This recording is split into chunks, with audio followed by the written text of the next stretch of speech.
Que Ele nos concede de estarmos juntos nesta noite para louvarmos o nome santo do Senhor Jesus, que é bom, que é poderoso estar neste lugar. Amém? Amém. O Senhor está aqui, amém? Amém.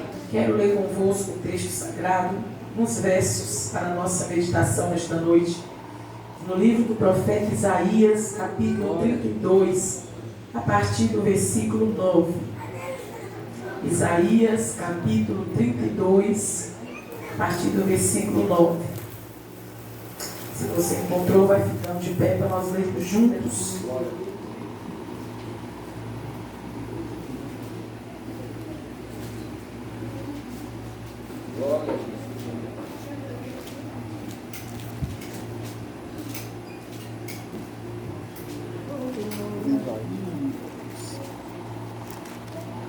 Isaías, capítulo 32, versículos 9. Levantai-vos, mulheres, que estáis sossegadas, e ouve a minha voz. Vós, filhas, que estáis tão seguras, inclinai os ouvidos às minhas palavras. Porque no ano e dias vireis a ser turbadas, ó mulheres que estáis em repouso, porque a vindima se acabará, e a colheita não virá. Tremei, mulheres que estáis sossegadas, e turbai-vos, vós, que estáis tão seguras. Despivos, ponde-vos nuas, e vesti com saco o vosso corpo. Versículo 15. Até que se derrame sobre nós o Espírito lá do alto. Então o deserto se tornará em campo fértil, e o campo fértil será reputado por um bosque. Amém? Só estes versos para a nossa meditação desta noite. Eu quero compartilhar com os irmãos, com as minhas irmãs, uma mensagem da parte de Deus, com o tema: confie no Senhor e levanta-te. Eu estava meditando nesse texto, e esse capítulo 32, ele vem junto com o capítulo 30, e eu comecei a fazer algumas perguntas para a nossa meditação. Será que o nosso medo do que as pessoas, os outros podem nos fazer, ou daquilo que pode nos acontecer, tem sido maior que a nossa confiança em Deus? Será que de fato confiamos em Deus para nos entregar totalmente à sua vontade e fazer as coisas da maneira dele?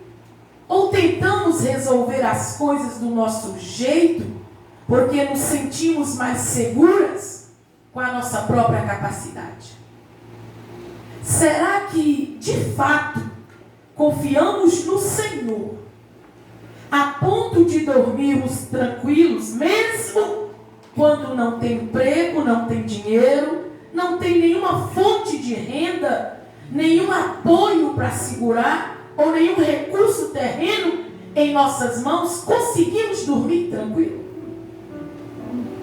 Se não, não confiamos no Senhor.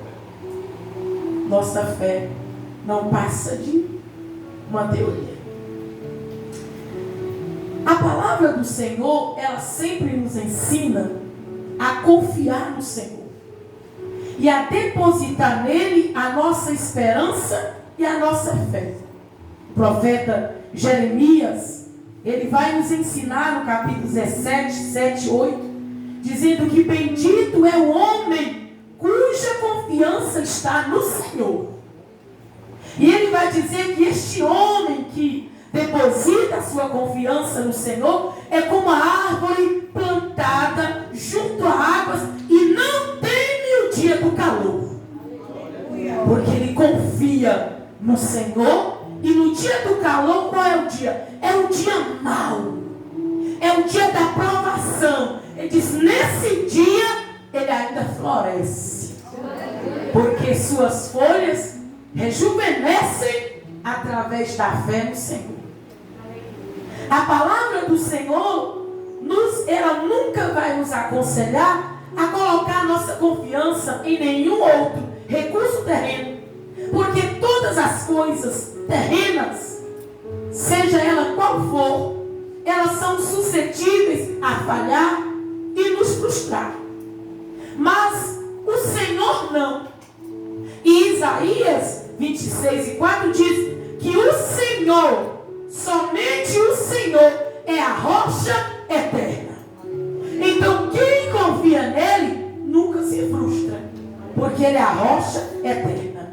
E o salmista, no Salmo 20, versos 7 e 8, ele completa dizendo: uns confiam em carros e em cavalos, mas eles vacilam e caem. Nós, porém, depositamos nossa confiança no Senhor nosso Deus, e esta confiança nele nos faz nos erguer e nos põe de pé. Porque o Senhor não vacila e não cai. Porque quem deposita sua confiança no Senhor nunca serão frustrados nem envergonhados, pois aqueles que confiam nele, o Senhor o honrará. A falta de confiança no Senhor, meus irmãos, não é um problema dos ímpios lá fora. É um problema que acontece no meio do povo de Deus. Porque nós temos, muitas das vezes, tornados exímios oradores. Mas já prestou atenção que às vezes nós nem percebemos o que estamos falando? Porque já virou rotina falar. Minha confiança está no Senhor. Mas quando vem um dia mal, tu não confia. Porque nós nos tornamos exímios faladores da boca para fora. E às vezes nós até cantamos músicas muito bonitas. Eu estou gastando a minha vida para Ele. Eu confio nele. Venha o que vier, eu estou nele. Mas nem percebe o que tu canta. Porque na verdade, na prática, nós não confiamos como deveríamos confiar. Esse problema de falta de confiança no Senhor é um problema do povo de Deus.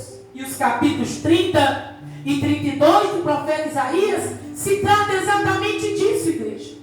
Nesses capítulos, Israel estava temeroso por causa da ameaça da Síria, que já tinha destruído os países, as nações ao redor, e agora a Síria, o rei da Síria, ameaçava invadir Jerusalém, invadir a cidade do povo de Deus, e destruir, e queimar, e matar, e fazer tudo lá dentro daquela cidade. Mas Israel não era igual às outras nações. As outras nações não tinham o Deus poderoso, o Deus invisível, mas real, o Deus que mata e dá vida. As outras nações não tinham, mas Israel tinha. Então qual era o dever de Israel? Era confiar neste Deus. Mas sabe o que Israel fez? Eles foram buscar auxílio e segurança no Egito para se defender. E eu fiquei pensando, gente, no Egito, mas não foi este Egito que Deus já tinha envergonhado e destruído o faraó e arrancado eles de lá. Mas eles foram para lá buscar refúgio lá, porque confiava nos carros do Egito, nos homens do Egito, no exército do Egito, nas espadas do Egito. E eles foram temerosos, ao invés de confiar no Senhor nosso Deus, foi buscar refúgio nos homens, porque esqueceram do Deus que serviam, esqueceram a quem pertenciam, esqueceram o que experimentaram quando saiu do Egito. E esta atitude de Israel em confiar no Egito e não no braço forte do Senhor deixou claro a falta de fé que o povo de Deus tinha no Senhor. E quando a gente lê isso e fala, misericórdia de nós que fazemos o mesmo, que nossa fé às vezes é tão fraca no Senhor, que no dia da angústia nós murmuramos ao invés de cantarmos ao nome santo do Senhor. E essa atitude, meus irmãos, atraiu a ira de Deus sobre o seu povo, atraiu a ira de Deus sobre Israel, porque ao invés de confiar no Deus que já tinha os livrado uma vez, se Ele livrou uma vez, Ele vai livrar de novo. Se Ele abriu a porta uma vez,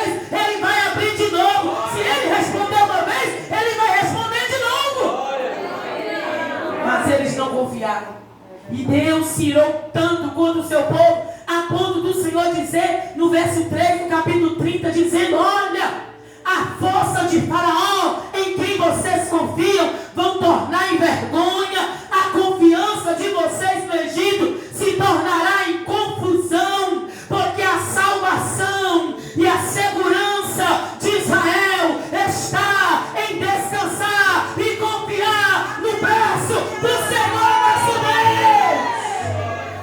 Não em cavalos, não em dinheiro e riquezas, mas no braço do Senhor. Assim como a proteção desta igreja, o avanço dessa igreja, o crescimento da igreja, o poder que atua nessa igreja, não está no braço dos homens, está no braço do Senhor nosso Deus, que vai efetuar segundo a vontade dele. Não é no braço dos homens, que às vezes nós pensamos: não, se fulaninho não tá, acabou. Ai, ali acabou, ali acabou. Em quem tu confias? Às vezes eu escuto pessoas dizendo: não, irmão, a irmãzinha tirou o professor da escola dominical, acabou a escola dominical. Tu acha que a obra de Deus se limita a um homem? A uma pessoa? Carnal, pecador, pós-cinza? Mas era o melhor que nós tínhamos. Era homem de Deus, batia os pés, mas ainda era pecador. O avanço da igreja está no braço forte do Senhor, que diz: eu fiz, eu faço, eu abençoo, eu determino, eu salvo, eu liberto, abro porta, porque Ele é Deus, Ele é Senhor. E a nossa confiança está no Senhor nosso Deus. Quem está entendendo isso aqui? Levante a tua mão e diga: nossa confiança está no Senhor nosso Deus. Ele fez e vai fazer de novo. Ele vai fazer de novo. E no capítulo 32, que nós lemos a partir do versículo 9, agora está o profeta Isaías a dirigir uma mensagem para as mulheres de Jerusalém. E era uma mensagem de Deus para as mulheres. A mensagem era um grito de alerta de Deus às mulheres que estavam em uma posição de repouso, de comodismo, sossego, dormência, acomodadas. E elas precisavam se levantar e tomar posição de prontidão para um tempo difícil que estava por vir. O alerta de Deus, meus irmãos, minhas irmãs, não era em relação a um tempo que elas estavam vivendo agora. Agora estava tudo bem. As colheitas, as vindimas, os campos produzindo, era colheita para todo lado, mas Deus estava dando ali um alerta para um tempo de provação, escassez, tribulação que ainda estava por vir, porque nós só enxergamos o agora. O seu Deus conhece o amanhã, conhece o futuro, e é por isso que Ele alerta a igreja. É tanto que a profecia dita por Isaías estava dizendo: olha, daqui a 1 ano e dias vireis a tremer. Ou seja, a ordem de Deus era: levantem-se agora, despertem-se agora, acordem agora, tira a rede agora, fique de pé agora, tome posição agora, olhe agora, trabalhe agora, porque está vindo um tempo difícil por aí. E se você estiver deitada, sentada, acomodada, tu não resiste. Era um tempo para elas tomar posicionamento agora. E porque Deus fala: a vindima acabará e não haverá colheita. Levantem-se, porque a vindima acabará e não haverá colheita. Porque era justamente isso, minhas irmãs. Elas estavam colocando a confiança nos seus campos, nas suas vindimas. Os campos estão férteis, está produzindo, tem colheita. Olha os vinhedos, as colheitas estão fartas, os campos estão dando grande colheita. Era tempo de fartura, celeiro cheio. Então elas estavam confiantes e tranquilas. Está tudo bem, glória a Deus, aleluia. Vamos sentar, vamos comer, é só vitória, é só mil maravilhas.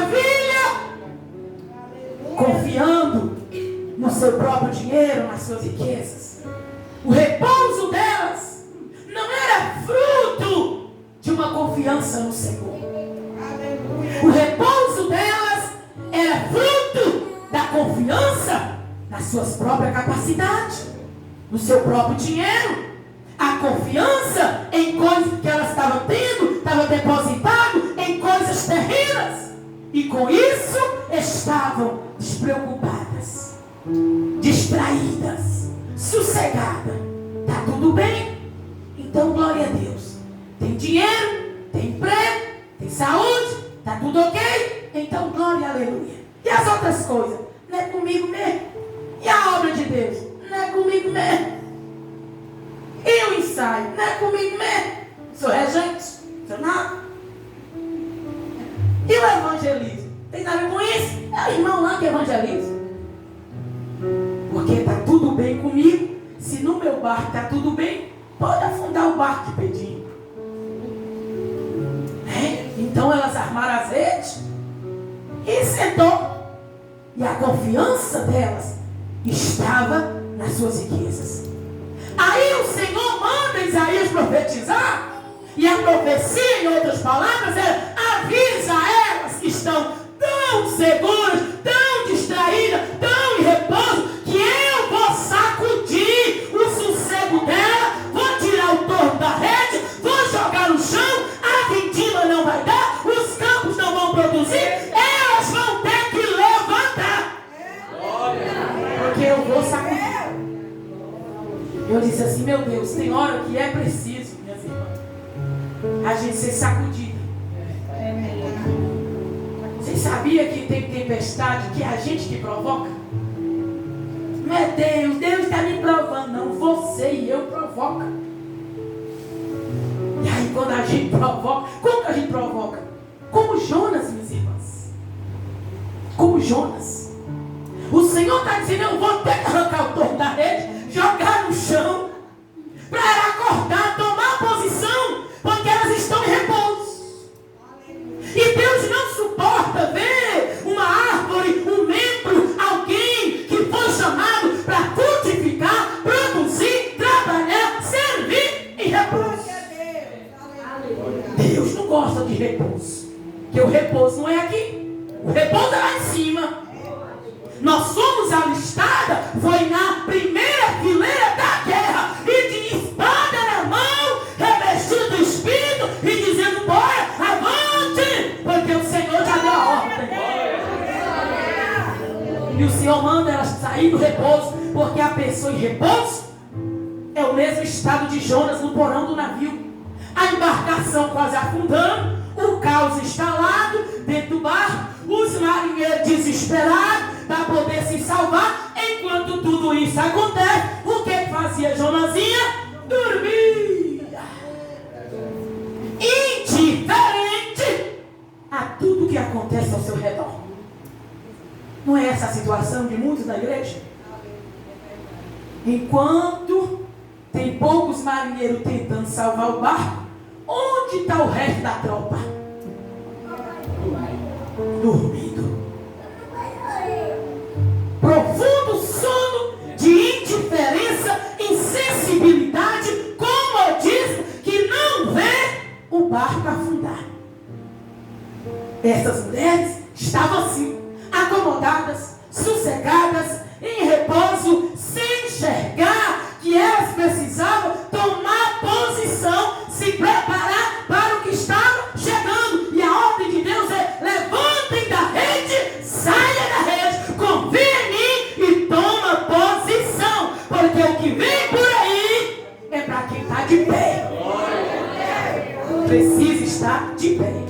Nesta noite, Deus nos reuniu aqui para nos despertar e nos falar que é hora de assumir posição, que é hora de deixar a rede, que é hora de levantar. Depositem nele a sua fé e levanta. Pega o teu remo e começa a remar, porque diz o Senhor: vai ter colheita, vai ter colheita, se você levanta.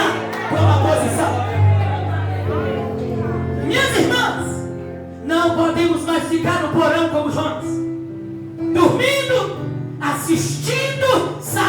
faz destruir tudo ao nosso redor, destrói família, destrói casamento, joga um no chão, joga outro no adultério, joga outro na prostituição, e a gente lá no porão, escarratando o dente, comendo cuscuz e dormindo. Não, Deus está dizendo nesta noite: onde estão os marinheiros? Onde estão os marinheiros? Onde estão os marinheiros? Onde estão? Essa rede, levanta, pegue tua espada e lute. Trabalhe. Não é hoje, não é os marinheiros que está acordando Jonas, não. É o Espírito Santo que fala comigo e contigo. Desperta, tome posição, levante, confie em mim, porque eu tenho uma grande obra a fazer. Quem está entendendo isso aqui? É tempo de tomar posição. O motivo que levou essas mulheres a entrar em repouso era a confiança nas suas próprias riquezas, nas suas vindimas, nas suas posses, nos seus bens. E Deus chega e diz: vocês estão confiando em suas colheitas, é? Mas elas não vão produzir mais não. Elas vão parar de produzir. Verão vão vir aí dia de espinheiros, vossos campos e vossas colheitas não vos poderão salvar. A confiança de vocês está no lugar errado. E quando a confiança está no lugar errado, igreja, escute isso aqui. Nossos olhos estão voltados para o lugar errado. E a nossa espiritualidade está fora do foco. E isso é muito sério. E tem acontecido com a igreja. Não falo da igreja local, a igreja de uma forma universal. Deus está nos chamando nesse tempo para alinhar a visão. Alinhamento de visão. Nossa visão está muito voltada para a terra. E as coisas da terra, meus irmãos, é um perigo. É por isso que a Bíblia diz que os dias que antecedem a volta de Cristo é dias iguais ao de Noé. O que aconteceu de extraordinário no dia de Noé? Nada. Comia, bebia, casava, dava-se casamento. Isso é coisa estranha? É coisa comum.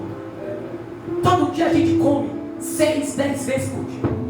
Todo dia bebe ou café, ou água refrigerante e outros bocados de coisa por aí. Todo dia casa, descasa, mata, desmata, negocia, compra, vende, trabalha, paga conta, faz conta, paga uma dívida, faz outra. Não acontece nada de extraordinário. É dias comuns. Mas o que o Senhor está dizendo: cuidado com o perigo dos dias comuns. Se torna tão comum, tão habitual, que nem percebe que o perigo está próximo.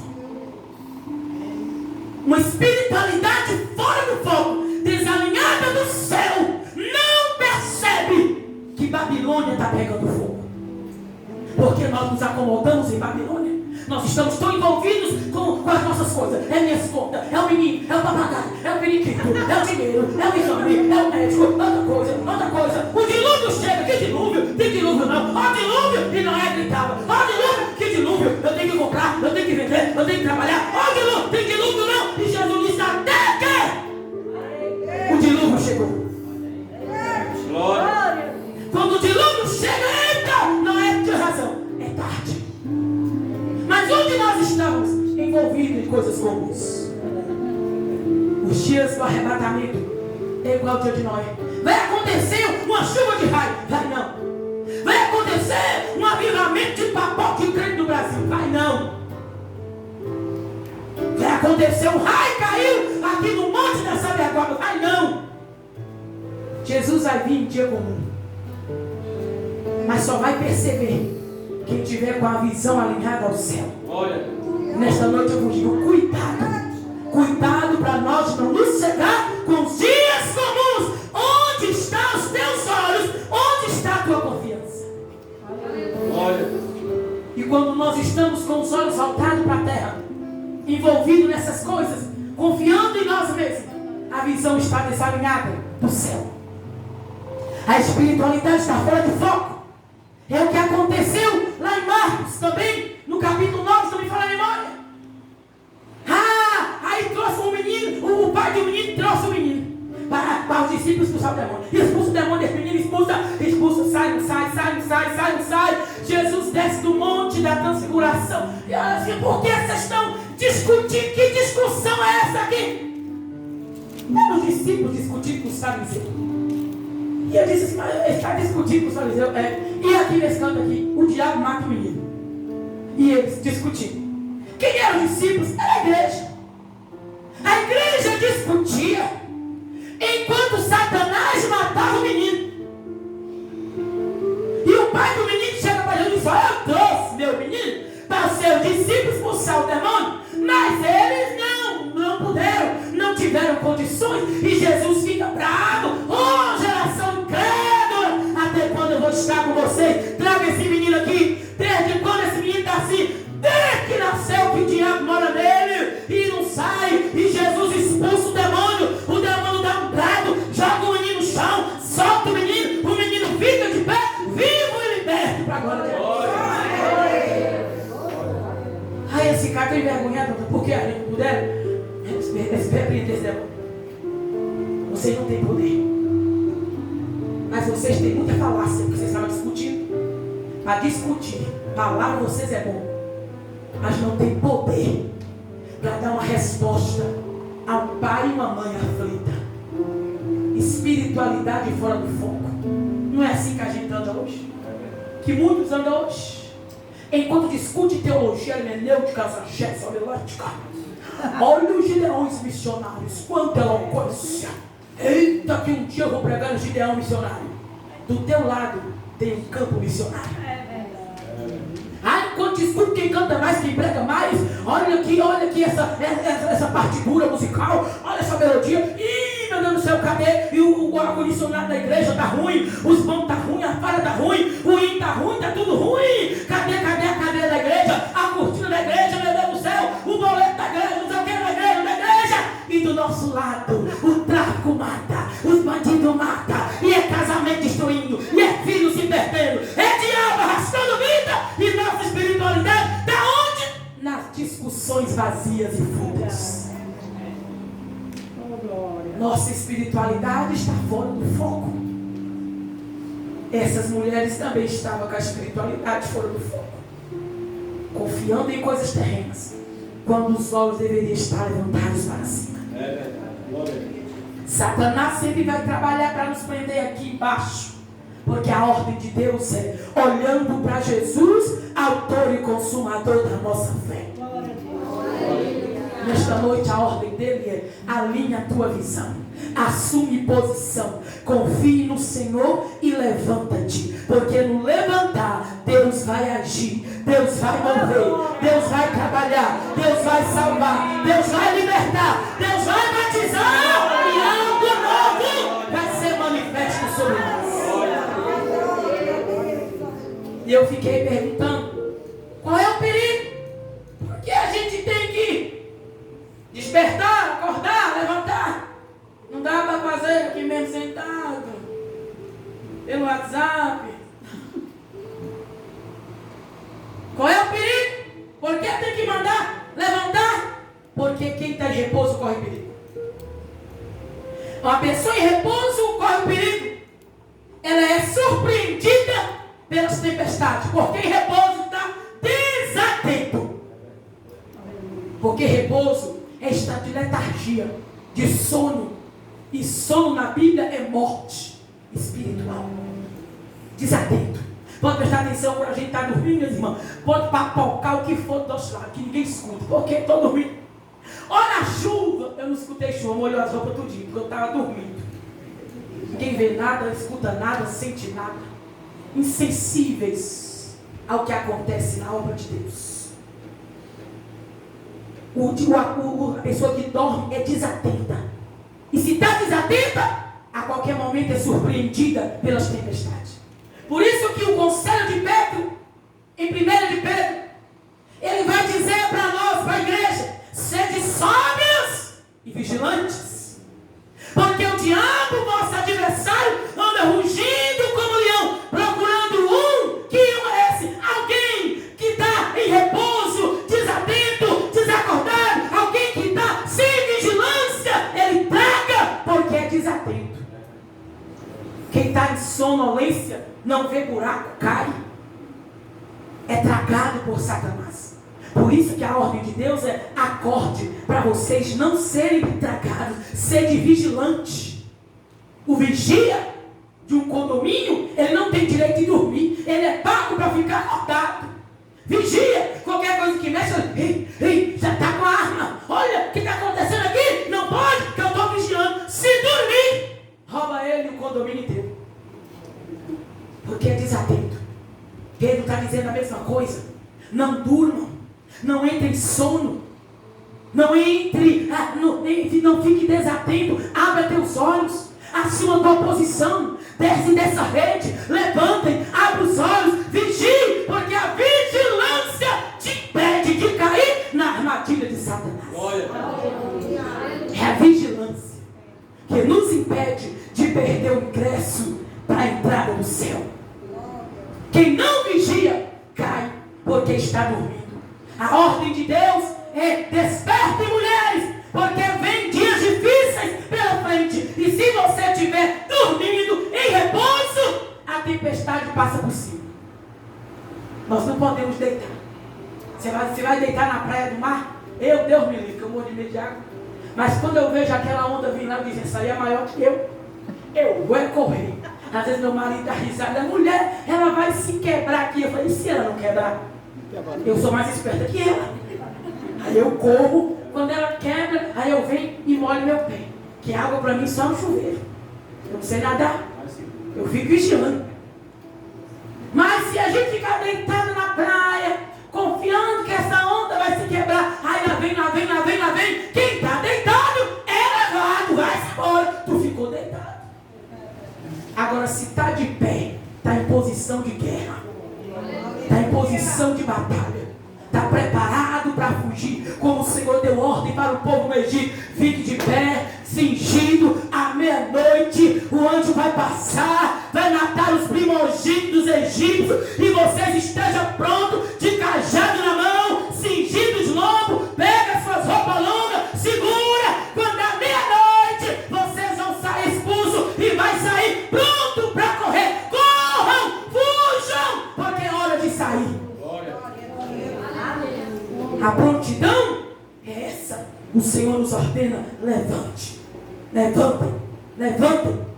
E eu fiquei me perguntando: Senhor, mas fora esta confiança nas riquezas, nas coisas terrenas, o que leva alguém a entrar em repouso? O que leva as pessoas a entrar em repouso? Que às vezes nós vemos que parece que nós estamos entrando em sonolência, ou então naquele modo que parece que é devagar, né? Aquele modo que o filme passa. Eu disse: Senhor, parece que nós estamos naquele modo. Não tem mais efervescência, não tem mais ânimo, vigor. A gente fica devagar, vagarosos, lentos, cansados. E existem muitas razões que nos levam a entrar em repouso. Uma das razões, meus irmãos, é o enfraquecimento da fé. Aceitou Jesus há 30 anos. Há 30 anos eu sou crente da Assembleia de Deus, do Templo Central. Eita! Mas vai, e vai andando. Começou no fogo. Eita glória! Aí vai andando, aí vem luta, aí começa a mancar, começa devagar, começa a arrastar. E aí, Terezinha? Ei, eu não sei mais não o que eu faço. Porque vai vindo as coisas e vai roubando as forças, e a fé parece que vai perdendo o fervor. E a Bíblia nos ensina a usar o termômetro da fé. Paulo vai dizer: sede fervorosos na oração. Meça o termômetro, pega o termômetro e meça a temperatura da tua fé. Se não há fervor, vai começando a enfraquecer. E aquela mulher que orava muito, já não ora mais. Jejuava, mas não sabe o que é jejum. Aí nos tornamos apenas religiosas. Vai para o culto, volta para o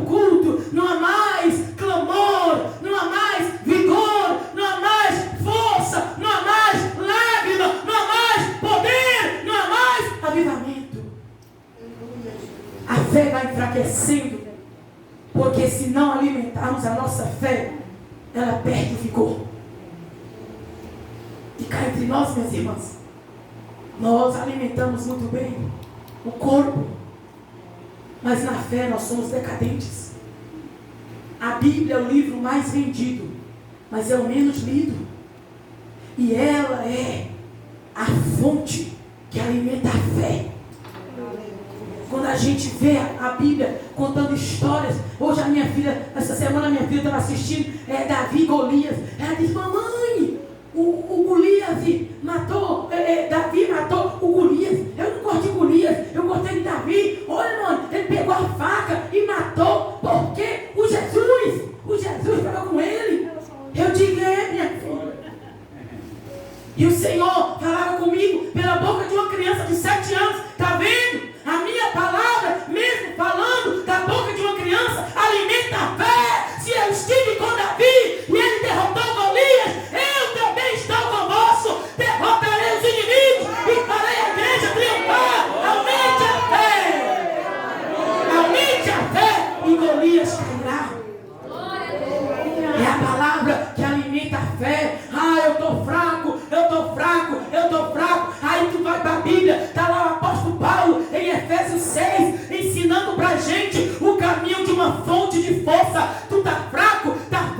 Aí ele vai dizer em Efésios 6:10: fortalecei-vos no Senhor e na força do seu poder. Está fraco? Encosta nele, chega nele, grita por ele, ora a ele e será fortalecido. Mas às vezes nossa fé está fraca e nós sentimos a fé enfraquecida, o desânimo. Eu nem queria vir para a igreja hoje, eu nem sei por que eu vim. Se tu não sabe, quem é que vai saber? Eu vim arrastada na asa do anjo. Onde é que ele mora? Arrastar os outros também. A gente vem arrastados, ou então para pagar uma visita, mas não há mais o prazer que o salmista diz: eu amo a tua casa, mais vale um dia nos teus atos do que em qualquer outra parte 1000. Porque nossa fé vai enfraquecendo, e quando enfraquece, a gente entra em repouso. Quer reger, irmã? Quer cantar? Vem orar? Olha, hoje eu só vim receber. Virou mãe de santo, só quer receber. Mas o Senhor não te chamou para receber. O Senhor te chamou para se entregar. Os famintos vão procurar pão em nós. Mas se tu só quer receber, como que tu vai alimentar quem tem fome? Quando as pessoas estão endemoniadas, procura a casa do crente, porque sabe que o crente tem poder para repreender o demônio. Mas se você está fraco e só quer receber, como vai socorrer? Vai ficar igual os discípulos, envergonhados, porque não tem poder para dar resposta a uma mãe aflita, a um pai aflito. Outra coisa que nos faz em ter repouso é as dores, frustração, decepção, cansaço. E a gente cansa, ora se cansa. Pergunta para Elias. Elias olha assim e diz: não vale a pena mais não. Eu já lutei tanto.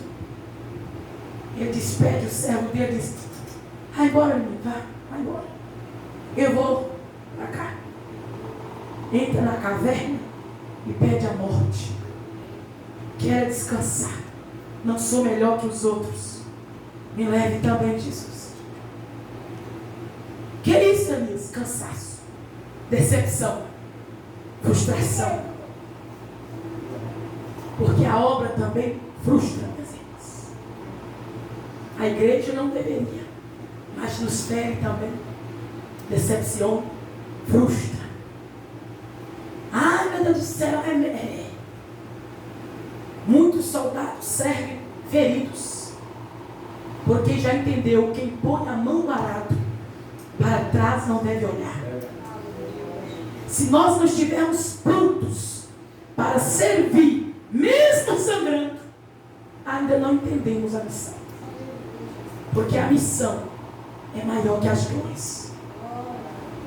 E às vezes o cansaço, mas eu já lutei tanto, já fiz o que tinha para fazer, mas não anda, irmã, emperrou, não vai, não avança, é só cobrança, é só decepção, é frustração, investir tanto em alguém, olha o que aconteceu, veio, traiu, foi embora, abandonou, estou só. E Elias disse, só eu fiquei só. Sensação de solitude na guerra, solitude na obra. E quantos pastores, esposos de pastores, não estão sentindo isso nos dias atuais? Onde estão? Onde estão os outros? Onde estão? Tem ninguém? Não! Cadê obreiro tal? Não! Às vezes no domingo é 36 obreiros, mas só serve para sentar na cadeira, para trabalhar, não quer. É 50 fardas no congresso, mas no círculo de oração tem 4 fardas. E os outros, onde estão? E as irmãs do assim de oração dizem, só eu fiquei. Isso também cansa e dá desânimo. E às vezes quer nos levar para o repouso. Mas qual foi a ordem de Deus para Elias? Oh, Elias, tu pensa que dá só pensa, porque ainda tem 7.000 marinheiros que não se prostraram. Tem suporte para você. Sai dessa caverna, levanta, tira a rede daí, chega de pão, chega de água, chega de carne, levanta, menino, e vambora, que a obra ainda é longa, ainda tem muita coisa para você fazer, seja qual for a circunstância que quer te levar para o repouso. Nesta noite Deus está dizendo, levanta,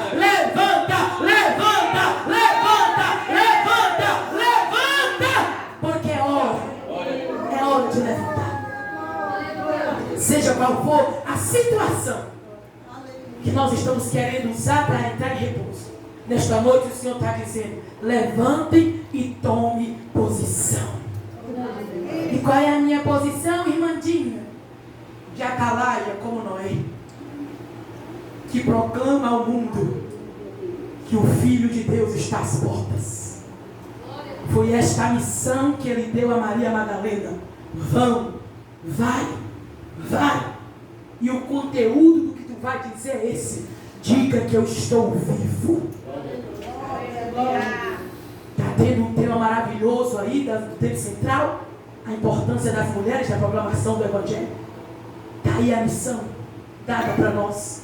A mesma de Maria Madalena. Vão, levanta essas redes, joga esse prato de cuscuz para lá, tira essa cadeira de balanço para lá, levantem, sai pelos becos, pelas vielas, sai e diga que eu estou vivo, que há esperança, que eu ainda salvo, batizo, transformo, liberto, eu curo, eu faço, porque eu estou vivo para sempre.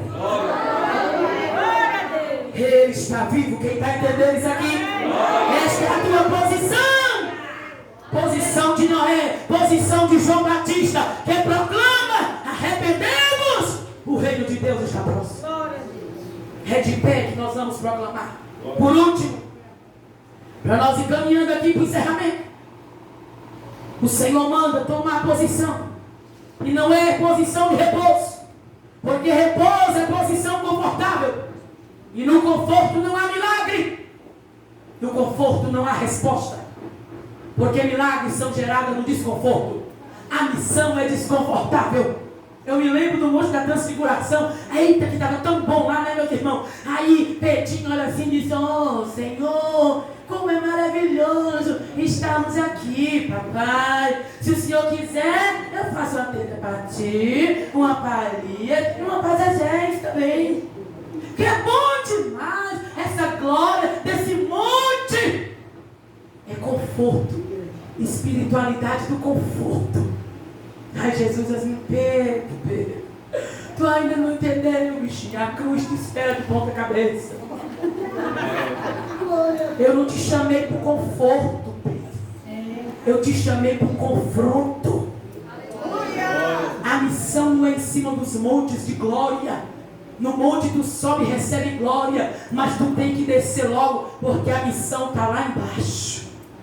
E eu disse, estava mesmo, porque enquanto eu estava lá em cima, lá embaixo, estavam os outros 9 tentando expulsar um demônio, não conseguia.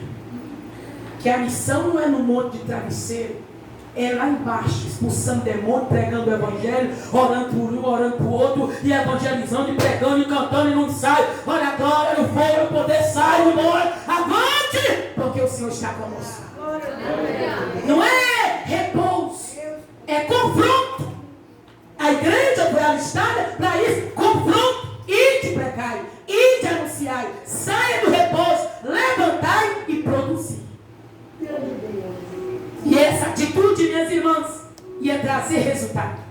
Para nós encerrar aqui, a atitude de obediência em levantar do repouso, do comodismo, ia trazer o resultado.